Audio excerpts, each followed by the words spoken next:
So we may as well start with this particular image. It's from a series of about 5 or 6, and in truth, it's that old. I've lost the actual original artwork, which should have contained the body copy. But let's talk about what was going on at the time here, because it did capture, I think, a real junction as to where we were. We'd just launched the Discovery product, and we'd said at that time there's only one way into us, and that's through Discovery. So if you don't want to come in and do it right, go and do it elsewhere. That's not for us.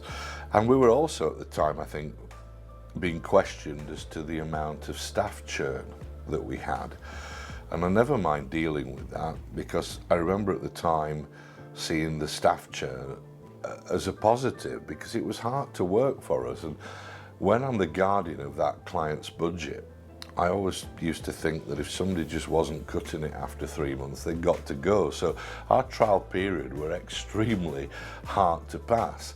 And in this industry, I don't think they view trial periods of that. I think it's just, I don't know what you'd have to do not to get hired after 3 months. With us, there were big barriers to cross, and it was very much about the mindset. So we began to celebrate the fact that propaganda wasn't for everyone. And I think this advert was the big punch to the market that said, look, we are different, we're extremely different.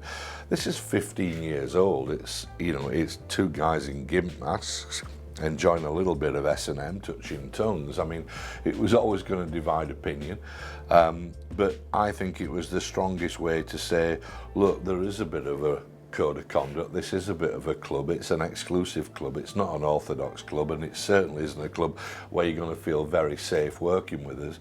And it was the best image we could find and think of to hit home this message that propaganda was not for everyone.